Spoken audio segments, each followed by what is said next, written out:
Hola, querido amigo, bienvenido nuevamente a este tu curso, el mejor manual de crianza. Estamos nuevamente como familia reunidos frente a este libro, la Biblia.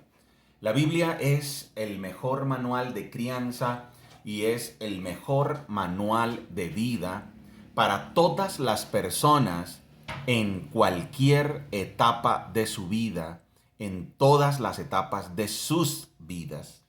Estamos en un maravilloso estudio en la segunda carta del apóstol Pablo a los Corintios. Es un estudio que hemos titulado Integridad y Autoridad. En nuestra última clase reflexionábamos acerca de que los falsos maestros hacen que los aprendices duden de la Biblia y duden de sus verdaderos maestros bíblicos porque ponen en tela de juicio su integridad y su autoridad. ¿Cuántas veces un falso maestro o una organización religiosa han logrado que las personas duden de las Sagradas Escrituras? Muchas personas, por causa de los falsos maestros, por causa de las organizaciones religiosas falsas, fraudulentas, muchas personas ponen en tela de juicio la Biblia, su integridad y su autoridad. Por eso es tan importante esta serie de la segunda carta del apóstol Pablo a los Corintios para que reafirmemos la integridad y la autoridad de la Biblia, así como el apóstol Pablo en la segunda carta a los Corintios que está demostrando su integridad y su autoridad. Las está defendiendo porque los falsos maestros estaban poniendo en contra a los cristianos de Corinto, contra el apóstol Pablo. Los estaban poniendo en contra de su mentor, de aquel que les había enseñado las Sagradas Escrituras, aquel que los había guiado a Cristo. Y entonces los falsos maestros lo habían desprestigiado. Y entonces ya el apóstol Pablo a lo largo del primer capítulo y parte del segundo capítulo ha estado defendiendo su integridad y también su autoridad. Aunque el énfasis de los capítulos 1 hasta el 9, el énfasis está en la integridad. Y del capítulo 10 al 13, el énfasis está en la autoridad.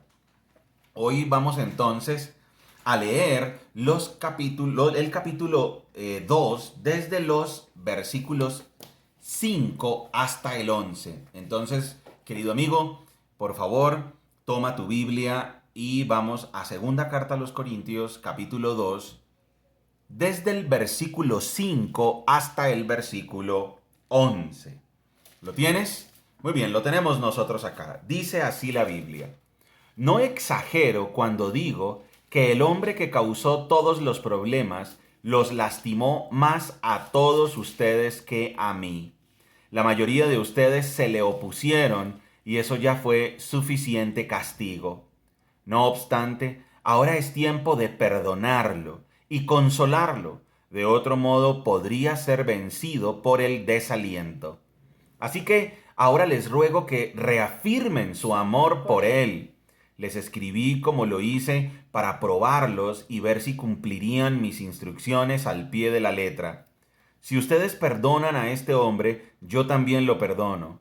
Cuando yo perdono lo que necesita ser perdonado, lo hago con la autoridad de Cristo en beneficio de ustedes, para que Satanás no se aproveche de nosotros, pues ya conocemos sus maquinaciones malignas. Querido amigo, si has llegado hasta aquí a la clase 196 y no has leído desde el principio esta serie de la carta del apóstol Pablo a los Corintios, te sugerimos que por favor vuelvas a empezar desde la clase número 191.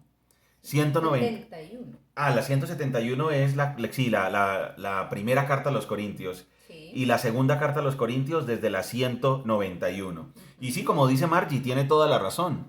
Querido amigo, si tú no has escuchado completa la serie de los Corintios, pues sí te recomendamos, como dice Margie, que vayas hasta la clase 171. Desde ahí Porque realmente para entender la primera y la segunda carta a los Corintios, muy bien tendrías que ir hasta la clase 171 y empezar la serie completa para entender muy bien este asunto que estamos tratando de la integridad y la autoridad del apóstol Pablo. Muy bien. Hoy vamos a hablar de algo bien interesante y es que el apóstol Pablo en estos versículos del 5 al 11 nos va a enseñar cómo ejercer, cómo aplicar la disciplina y la restauración. Querido amigo que me estás escuchando, cuando tú vas a disciplinar a tus hijos, amigo que me estás escuchando, si tú necesitas corregir algo en tu empresa, si tú necesitas corregir algo en tu familia, en tu organización, si necesitas establecer la disciplina y corregir algún problema con algún aprendiz, alguien a quien tú estés liderando, entonces estos pasos son importantísimos para ti. Aprender a establecer, a ejercer la disciplina y la restauración. Eso es lo que vamos a trabajar hoy en los versículos del 5 al 11 del capítulo 2 de la segunda carta de Pablo a los Corintios. Recordemos que el apóstol Pablo está entonces defendiendo y demostrando su integridad. Y entonces, disciplina y restauración. La disciplina y la restauración en estos versículos tiene 4 pasos. El primer paso es la confrontación y es hacerle frente a la situación, a la conducta, al desafío. Entonces es enfrentarlo, confrontarlo, no evadirlo, no ignorarlo, no dejarlo pasar, no acumular ira o resentimiento. No, hay que enfrentar la situación y a ese primer paso le hemos puesto confrontación. El segundo paso es el paso del perdón. Una vez se establece la confrontación y se hace ver la falla y se establece un proceso de disciplina, una consecuencia, entonces hay que darle paso al perdón y es dejar a la persona libre de culpa por la falta cometida. Porque si la culpa domina a la persona a la que le estoy practicando, llevando a cabo la disciplina, el proceso de disciplina, a quien estoy yo corrigiendo, si la culpa lo domina, entonces se habrá destruido su alma, se habrá destruido a nivel emocional, habremos roto la relación, la comunión, la amistad, y eso estaría muy mal. Y entonces por eso tiene que haber un proceso de perdón para dejarlo libre de culpa. El tercer paso es el paso del consuelo. Aliviarle el dolor y restaurarlo. Volverlo a colocar como al principio. Subsanar completamente la relación. Y el paso número 4 es reafirmar el amor. Volver a establecer una relación óptima.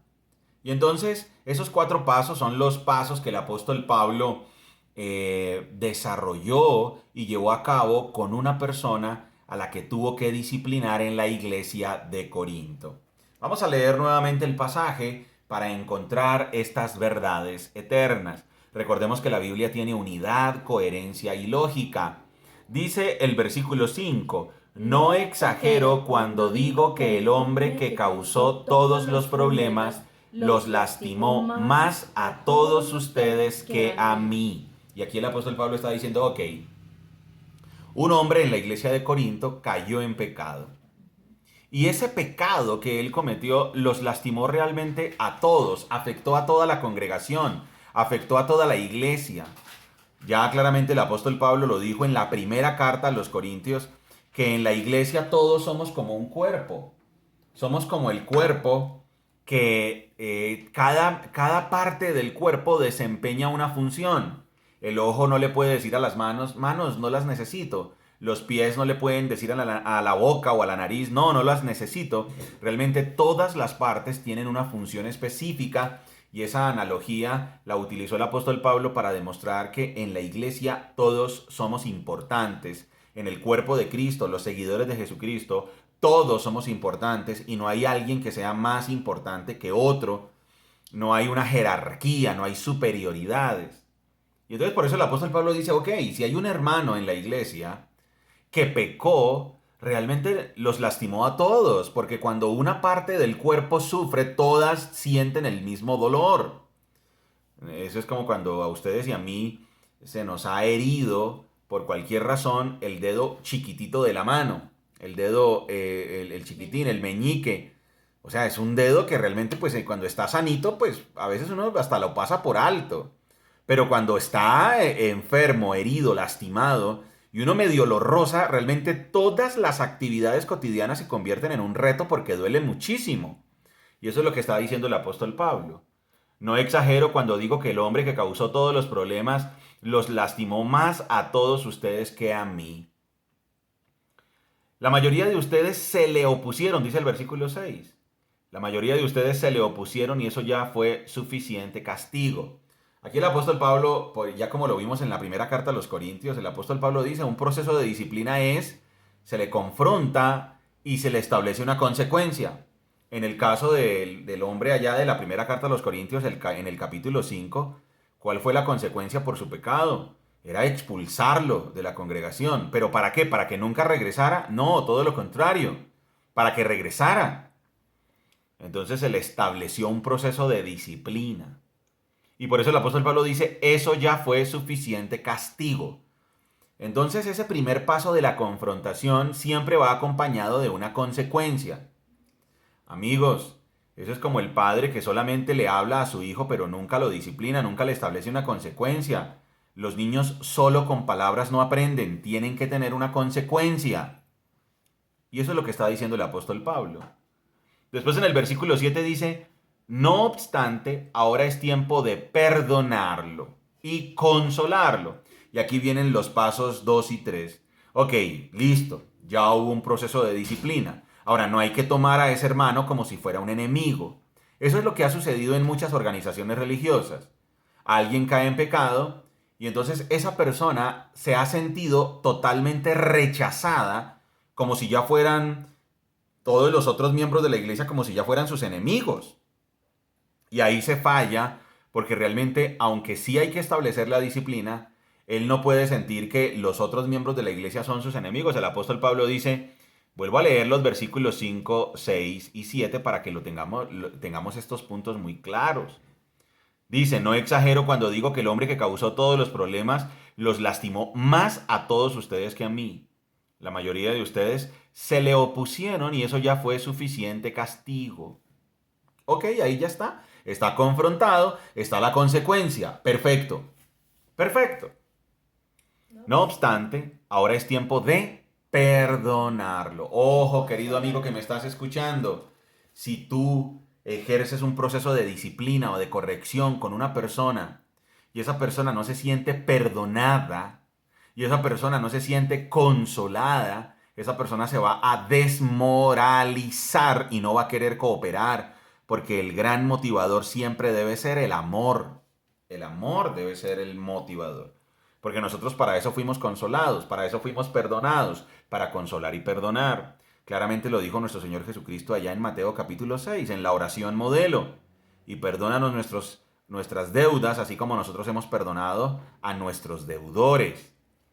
Y entonces el versículo 7 del capítulo 2 de esta segunda carta a los Corintios dice, no obstante, ahora es tiempo de perdonarlo y consolarlo. De otro modo podría ser vencido por el desaliento. ¿Sí ven?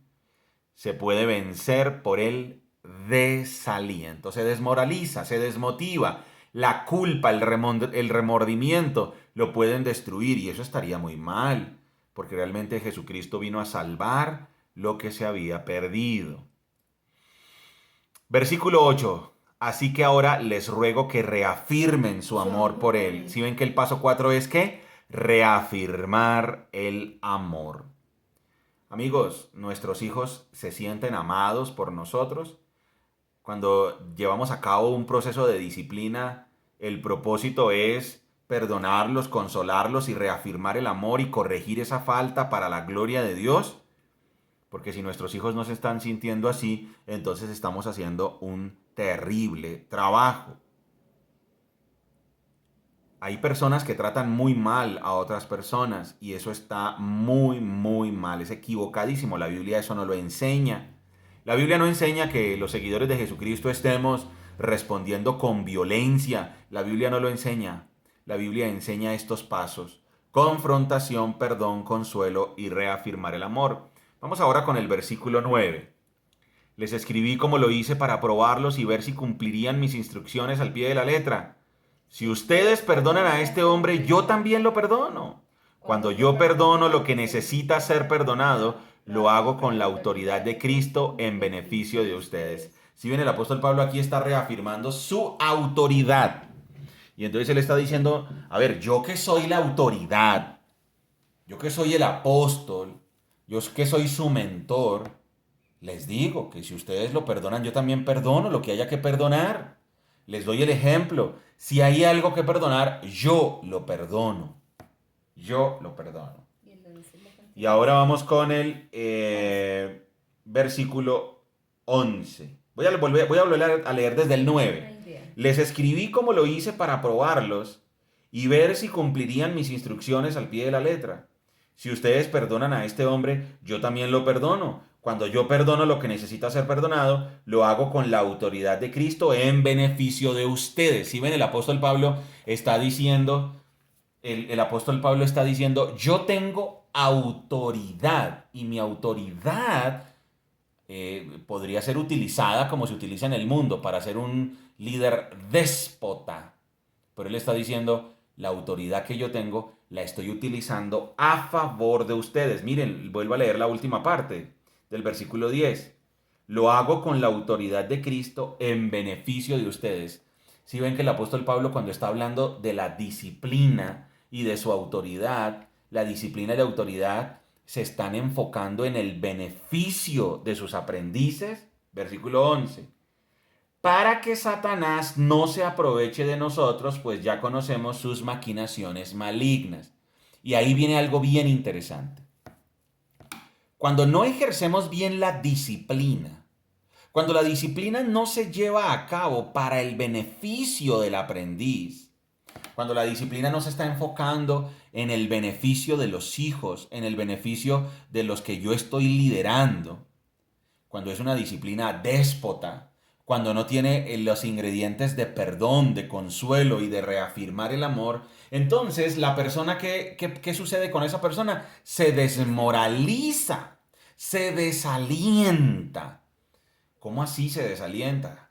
Quiere decir que empieza a pensar que no es digno, empieza a pensar que es demasiado malo para merecer el amor de Dios, que realmente quién es, y entonces esa desmoralización no es sana porque es una distorsión del cristianismo. Recordemos lo que ya habíamos estudiado allá en la carta del apóstol Pablo a los romanos. Habíamos dicho que el primer elemento para tener una buena relación con Dios es reconocer que estamos condenados. Sin embargo, el segundo elemento es reconocer que la justificación es gratuita. Dios nos hace justos a sus ojos gratuitamente a través de Jesucristo. ¿Y por qué la justificación es tan importante? Porque es la justificación la que nos motiva a volverlo a intentar. Porque es imposible ganarnos el cielo. Es imposible ser absolutamente perfectos a nivel moral para ganarnos el cielo. Y entonces Dios en su gracia y en misericordia nos da el cielo a través de su Hijo Jesucristo. Y eso es gracia, un favor inmerecido. Quiere decir que si la iglesia, con el hermano que pecó, no llevaba a cabo estos pasos, la confrontación es importantísima porque no hay que permitir el pecado. Quiere decir que si en el caso de la disciplina de los padres hacia los hijos y en el caso de la disciplina de un líder frente a su aprendiz, si no hay confrontación, entonces se vuelve una relación laxa que no tiene límites. Entonces se permea la organización, se permea la iglesia y se permea la familia con el pecado. Porque no hay límites, claro, no hay confrontación, no hay límites. No hay confrontación, no hay consecuencias feas y dolorosas al pecado, no hay castigo, a la maldad no hay castigo. Entonces pues simplemente se genera un caos, una falta de respeto, un libertinaje, una absoluta distorsión. Aquellos padres, aquellos mentores que consideran que las consecuencias feas y dolorosas, que los castigos no son necesarios, están muy equivocados. La Biblia claramente lo dice. La Biblia, no soy yo el profe Dani el que está diciendo esto, no es mi filosofía, no es mi manera de pensar. La Biblia claramente dice que Dios disciplina y castiga a aquel que recibe como si fuera un hijo. porque si lo deja sin castigo, entonces no es hijo. Y el libro de los Proverbios claramente dice, disciplina a tu hijo ahora, porque de unos cuantos azotes no se morirá, pero librará su alma del sepulcro, del infierno. O sea que claramente no es mi opinión, no es mi corriente, es la Biblia la que dice que hay que llevar a cabo un proceso de confrontación, de castigo, de consecuencias feas y dolorosas, de castigo, dice la Biblia, no lo digo yo. ¿Pero por qué? Porque o si no se genera una distorsión, se genera el libertinaje, no hay límites, no hay respeto, no hay una norma moral y entonces todo se corrompe, se daña y no se puede llevar a cabo una buena convivencia basada en la moral y en el respeto. No le podemos quitar entonces la confrontación, no le podemos quitar el perdón. Si le quitamos el perdón, entonces la culpa domina al aprendiz. Y entonces eso hace que se sumerja en el pecado y que no salga o que se puede llegar a autodestruir debido a la culpa. Si lo dejo sin consuelo, si lo dejo sin consuelo, entonces el dolor lo mata. El consuelo es aliviar el dolor. Y si lo dejo sin reafirmar el amor, entonces él cree que no es digno de relacionarse con el mentor, como si el mentor fuera alguien superior. El amor lo que hace es decirle, tranquilo, yo fui perdonado por Dios, también te perdono a ti. Dios te perdona gratuitamente a través de su Hijo Jesucristo. Y por eso el versículo 11 deja claro que si yo llego a violar alguno de esos pasos, miren la consecuencia. Está en el versículo 11. Miren la consecuencia. Vuelvo y voy a leerlo. Dice, para que Satanás no se aproveche de nosotros. Ahí aparece el enemigo de nuestras almas. Ahí está Satanás. ¿Eso qué quiere decir? Claro, una persona sumida en el dolor, en la culpa y en el rechazo, es un blanco perfecto para que Satanás lo manipule y lo desvíe y lo cautive. ¿Sí ven que es terrible? Eso es como si yo dejo a mi hijo sin perdón, sin consuelo y sin amor. Pues va a ser víctima del jíbaro, va a ser víctima de la mala amistad, va a ser víctima de los malos amigos que lo van a influenciar de manera negativa. Lo voy a dejar absolutamente solo, a merced de la maldad. Uy, qué peligro. ¿Cuántas veces ha sucedido esto a través de la historia? ¿Cuántos padres han sido déspotas y crueles y han dejado a sus hijos sin perdón, sin consuelo y sin amor? Y entonces los entregan a que la culpa los destruya y ahí viene el enemigo de sus almas y los destruye. Así como si dejo a mis hijos o dejamos a nuestros aprendices sin confrontación y sin disciplina, lo mismo, el pecado los consume, el libertinaje los destruye. Vuelvo a leer versículo 11. Para que Satanás no se aproveche de nosotros, pues ya conocemos sus maquinaciones malignas. Ya sabemos que Satanás utiliza unos trucos para desviar a las personas, para destruirlos. Utiliza unos trucos para hacerlos creer lo que es mentira, para hacerlos perder de la verdad, para que pierda la legitimidad la Biblia, para distraerlos, para que sus pensamientos los destruyan. Aquí cuando habla de maquinaciones está hablando de trucos, de estrategias, de engaños, de intenciones solapadas, muy inteligentes, muy bien diseñadas para destruir, para que Satanás no se aproveche de nosotros, pues no ignoramos. Si ven, no ignoramos, o sea, ya conocemos sus maquinaciones malignas. Ya conocemos sus maquinaciones malignas. Y entonces el apóstol Pablo aquí está demostrando su integridad. ¿Por qué? Porque él les está diciendo, bueno, hay alguien que pecó contra la iglesia, hay alguien que pecó contra mí, pues no pasa nada. Ya se le confrontó, ya se le disciplinó, ya se estableció un castigo, pero ya es suficiente. Querido amigo que me estás escuchando, voy a hacer una pequeña síntesis nuevamente y voy a volver a leer este pasaje para que nos quede muy claro esto que el apóstol Pablo nos está enseñando cuando está defendiendo su integridad y su autoridad en la segunda carta a los Corintios. Número 1, la confrontación. Ahí se enfrenta la conducta, no se ignora y se establece un castigo. Número 2, el perdón, se le deja libre de culpa. Número 3, el consuelo, se le alivia el dolor. Y número 4, se reafirma el amor, se vuelve a establecer una buena relación. ¿Para qué? Para que Satanás no se aproveche de nosotros, pues ya conocemos sus maquinaciones malignas, para que no sea destruido por el pecado. Muy bien, dice así la Biblia. No exagero cuando digo que el hombre que causó todos los problemas los lastimó más a todos ustedes que a mí. La mayoría de ustedes se le opusieron y eso ya fue suficiente castigo. No obstante, ahora es tiempo de perdonarlo y consolarlo. De otro modo podría ser vencido por el desaliento. Así que ahora les ruego que reafirmen su amor por él. Les escribí como lo hice para probarlos y ver si cumplirían mis instrucciones al pie de la letra. Si ustedes perdonan a este hombre, yo también lo perdono. Cuando yo perdono lo que necesita ser perdonado, lo hago con la autoridad de Cristo en beneficio de ustedes, para que Satanás no se aproveche de nosotros, pues ya conocemos sus maquinaciones malignas. Eso es algo que no hacen los falsos maestros. Amigo que me estás escuchando, ¿tú cómo conoces una falsa religión, una falsa secta, una falsa organización religiosa? Tú conoces una falsa organización religiosa porque ejerce un control excesivo. Es más, ejerce control sobre la conducta humana. Si tú perteneces a una organización religiosa que te controla, es una mala señal. Si te dice cómo tienes que vestirte, a dónde tienes que ir, qué puedes hablar, qué no puedes hablar, si puedes celebrar cumpleaños o no, si puedes estar con tu familia o no, si te segrega, si te hace sentir culpable cuando estás con tu familia porque piensas que no, en este momento deberías estar allá en un servicio religioso en vez de estar con tu familia, si el motivador es la culpa, huye de esa organización religiosa. Si es una organización que todo el tiempo se fija en cómo vistes, en cómo caminas, en cómo hablas, cómo es tu corte de pelo, si te maquillas o no, y ejerce ese control sobre tu vida, huye porque esa organización religiosa es falsa, porque está haciendo un excesivo uso de la confrontación, de la disciplina, la está distorsionando y está generando un traumatismo en las personas.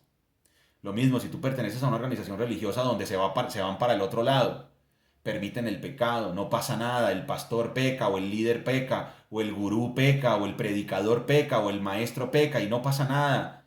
Y antes, al contrario, manipula a sus feligreses para que practiquen también el pecado. También eso está muy mal, porque está violando el primer principio.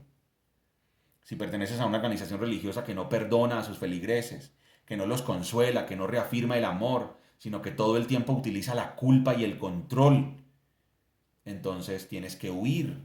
El apóstol Pablo por eso nos está mostrando que él, que está ahorita demostrando su integridad, él sí ama a sus feligreses, él sí ama a sus aprendices. Él dice que hizo todo eso por el bien de ellos.